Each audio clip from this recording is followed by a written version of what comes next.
Assalamualaikum warahmatullahi wabarakatuh.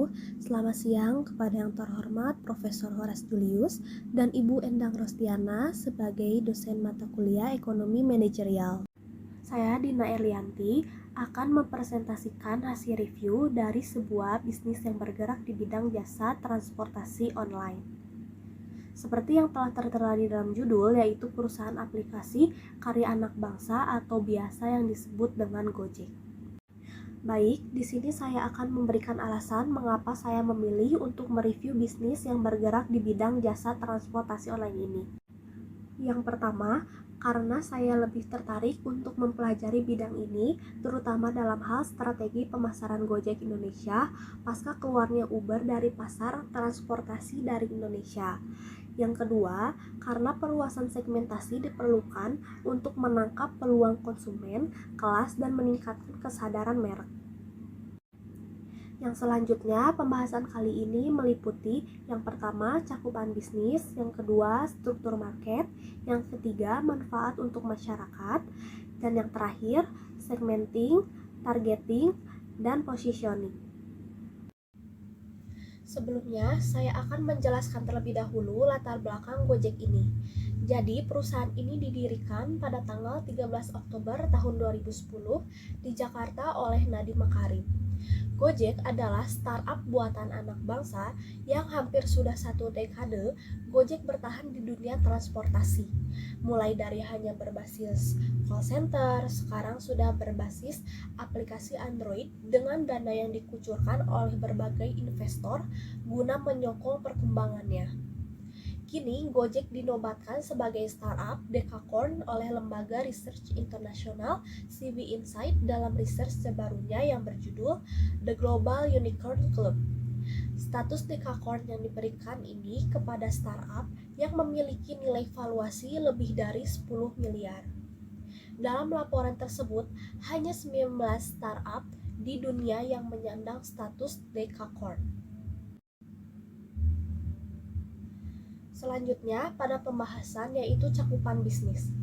Gojek tidak ingin berhenti hanya sebagai perusahaan transportasi berbasis daring, namun bertransformasi sebagai sebuah perusahaan finansial teknologi melalui GoPay. Pada akhir tahun 2016, Gojek mengakuisisi PonselPay, sebuah perusahaan keuangan milik MV Commerce yang memiliki lisensi uang elektronik atau e-money di Bank Indonesia. Gojek membutuhkan lisensi tersebut guna mengembangkan GoPay yang telah mereka kembangkan untuk menjadi e-money.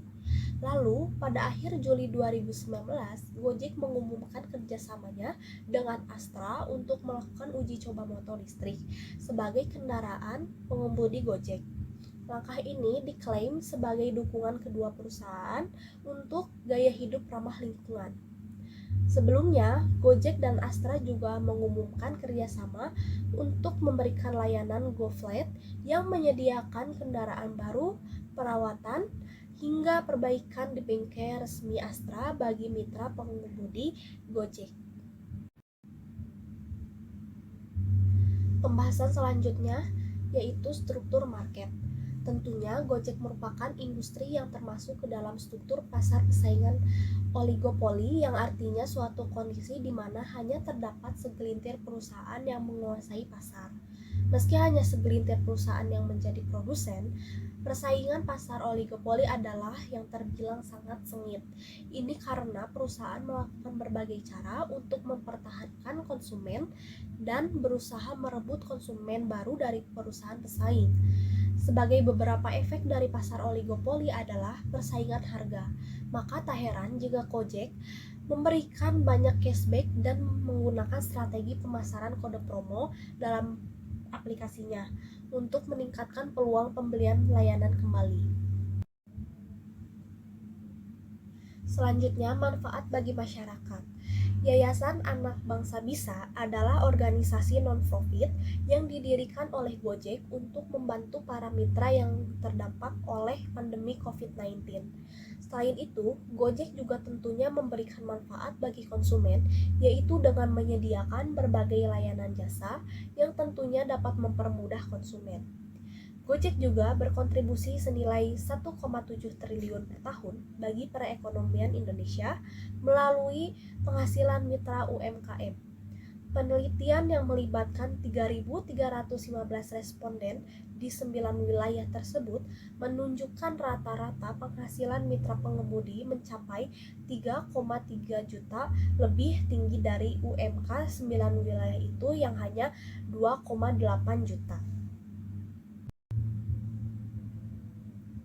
Selanjutnya, segmenting, targeting, dan positioning. Segmenting berdasarkan karakteristik konsumen terlihat bahwa secara demografi dan sosioekonomi Gojek membagi pasarnya menjadi beberapa kelompok, yaitu kelompok sasaran karyawan, masyarakat perkotaan, dan mahasiswa. Promo ini diberikan secara acak dengan menganalisis big data yang ada pada konsumen Gojek. Pada kelompok masyarakat umum, Gojek memberikan promo pada layanan pendukung seperti GoFood, GoClean, sampai GoMessage. Sedangkan pada kelompok mahasiswa, Gojek memberikan promo berdasarkan tempat mereka belajar. Beberapa promo yang sangat spesifik untuk perjalanan mereka bertujuan ke sekolah, kampus, atau sangat belajar, para konsumen di kelompokan ini mendapatkan diskon yang besar. Gojek juga membagikan konsumen pada kelompok gaya hidup menengah dan ke atas. Pada masyarakat perkotaan, Gojek hanya memberikan promo pada diskon pengguna GoPay. Pada segmentasi berdasarkan respon konsumen, awalnya konsumen berpikir untuk mencari transformasi yang memberikan banyak kemudahan dan manfaat. Maka dari itu, Gojek datang untuk menjawab itu semua, bukan hanya untuk menyediakan layanan jasa antar jemput, tetapi juga personal shopping dan kurir instan. Saat ini Gojek menguasai pasar personal shopping dengan adanya GoMart, GoShop, dan GoFood. Dibandingkan dengan Grab, ketiga layanan Gojek ini memiliki kinerja yang tinggi. Targeting. Tentunya strategi pemasaran Gojek memberikan pelayanan khusus dengan menawarkan kode promo bagi pelanggan dengan pemakaian melalui poin yang dapat ditukarkan ke berbagai macam produk dan layanan. Sebagai sebuah perusahaan teknologi yang erat kaitannya dengan konsep modern, Gojek menargetkan pasar yang sangat spesifik, yaitu konsumen yang berada di usia produktif, mengetahui cara penggunaan smartphone dan internet, berada dalam kalangan kelas menengah dan kelas atas yang memiliki mobilitas tertinggi.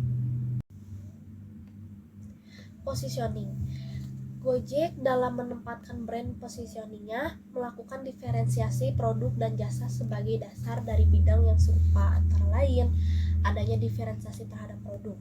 Gojek memiliki diferensiasi produk dan lebih lengkap dibandingkan dengan kompetitor lainnya.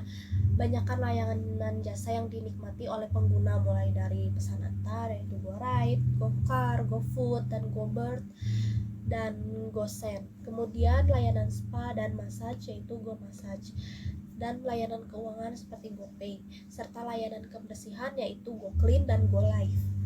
Yang kedua, adanya diferensiasi pada jasa. Pelanggan sangat mudah menggunakan aplikasi layanan Gojek dengan memberikan beberapa fitur yang disediakan oleh Gojek, ditambah dengan adanya aplikasi berbasis Android. Selain itu, Gojek juga memberikan pelayanan yang prima terhadap penggunanya, seperti disediakannya penutup rambut, masker sensi, helm, serta jas hujan.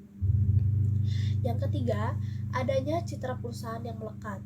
Adanya pembaruan logo yang dilakukan oleh Gojek mempresentasikan alasan munculnya Gojek, yaitu memecahkan masalah dalam teknologi, yaitu dengan tagline baru yang dikeluarkan, yaitu pasti ada jalan, menjadi pelopor baru perkembangannya teknologi terutama dalam bidang transportasi online.